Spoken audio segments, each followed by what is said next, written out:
Everyone knows Humphrey Bogart, but few realize how much of his story was written not in the glow of Klieg lights, but in the quiet corners of a family life hidden from view.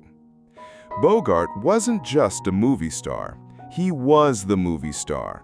The trench coat in Casablanca, the sardonic smile over a cigarette in The Maltese Falcon, the weary eyes staring down fate in Key Largo. His voice was gravel and whiskey, his face etched with the kind of lines that made him timeless. By the time of his death in 1957, he had cemented himself as the very embodiment of Hollywood's golden age.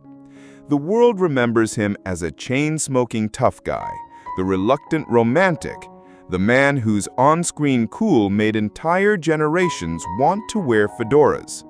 What people often forget is that Bogart, the legend, was also Bogey, the husband and father. His fourth marriage, to the luminous Lauren Bacall, was the only one that endured, and together they had two children, a son and a daughter. When photographers swarmed the couple at premieres or on vacation, the flashbulbs were merciless. Lauren Bacall's cheekbones, Bogart's stern jaw, and in some frames, small hands clutching their mother's sleeve or peeking out from behind their father's coat. To the tabloids, they were props in a Hollywood fairy tale. To Bogart, whose childhood had been cold and distant, they were something he hadn't known he was capable of creating, a family built on real love. But legends rarely get to fade quietly. Bogart's early death from cancer at just 57 left his children barely out of infancy. They inherited not his fortune, he was wealthy but not on the scale of today's megastars, so much as his name, one that would forever pull them back into the spotlight whether they wanted it or not. For every fan humming "As Time Goes By," there was a curious eye wondering, whatever happened to Humphrey Bogart's kids? Did they follow the family business? Did they escape it entirely? And most haunting of all, what pieces of their father did they carry with them as they grew up away from his shadow? What really happened to them? Humphrey Bogart's story was carved in cigarette smoke and studio lights. He wasn't born famous. He was born into a rigid New York family, where emotions were rationed like wartime sugar. His mother was a famed illustrator, his father a surgeon. Both were brilliant, both were cold, and both left Bogart with a permanent chip on his shoulder. That hunger for recognition carried him through Broadway flops, B-movies, and endless casting calls, until, finally, the petrified forest put him on the map. Then came the avalanche, the Maltese Falcon, Casablanca, To Have and Have Not, The African Queen. Each role sculpted his reputation as the hard-edged romantic, never soft, never sentimental, but deeply human.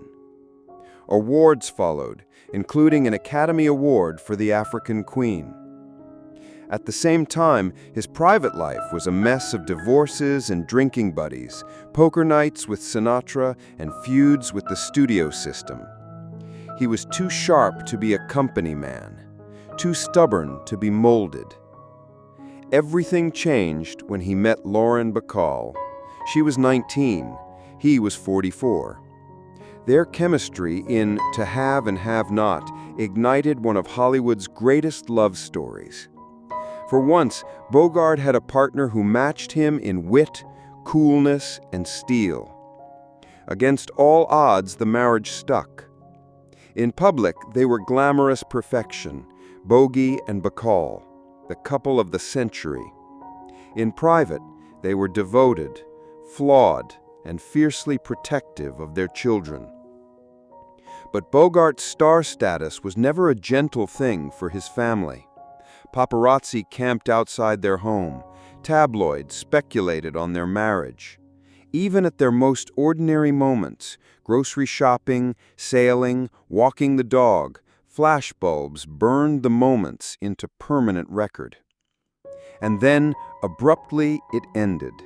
In 1956, Bogart was diagnosed with esophageal cancer, a cruel echo of his years of heavy smoking. Surgery, chemotherapy, and radiation couldn't stop what was already set in motion. By January 1957, the legend was gone, leaving Bacall a widow at 32, and their two children, Stephen, age 8, and Leslie, age 4, fatherless. For the public, Bogart's death was another headline, another tragedy in black and white. For his children, it was the beginning of life under a shadow they never asked for. Every article, every biography, every late-night TV retrospective meant their father was never just Dad. He was Humphrey Bogart, cultural property. The weight of that legacy lingered. Fans expected them to be glamorous, brilliant, or at least notorious. Hollywood wanted them to carry the torch. The world pressed its nose against the glass, curious to see what Bogart's heirs would become. But behind the legend were the untold lives of his children. Number 2. Stephen Humphrey Bogart, born on January 6, 1949 in Los Angeles, California, under circumstances that could only be described as cinematic. He was the first child of Humphrey Bogart and Lauren Bacall, born into a household where the line between real life and real life was blurred by camera flashes and red carpets. As a boy, Stephen grew up in Beverly Hills, in a house that smelled of cigarettes and martinis, filled with famous voices dropping by for dinner. Frank Sinatra wasn't just on the radio, he was Uncle Frank. Spencer Tracy, Katharine Hepburn, and Judy Garland came and went like characters in an endless movie. For most kids, bedtime stories came from fairy tale books. For Stephen, they came from a father who had fought battles on screen and off. Then, at 8 years old, everything collapsed. Humphrey Bogart's death shattered the myth of childhood invincibility. The world still had Bogey, preserved on celluloid forever. Stephen had nothing but a silence where his father should have been. To make things worse, Bacall was dragged back into Hollywood's orbit, balancing her own career with single motherhood. Stephen was old enough to understand the loss, but too young to understand the weight of being the son of Humphrey Bogart. The turning point came not in Hollywood, but in his own rebellion. As a teenager, Stephen turned his back on the industry. He drifted through private schools, clashed with his famous mother, and wrestled with the constant comparisons. Everyone wanted him to be like his father. He wanted only to be himself. But himself was unfinished and restless. Drugs, alienation, and resentment haunted those years. Adulthood offered something of a detente. Stephen found his path not in acting, but in writing, production, and later, legacy management.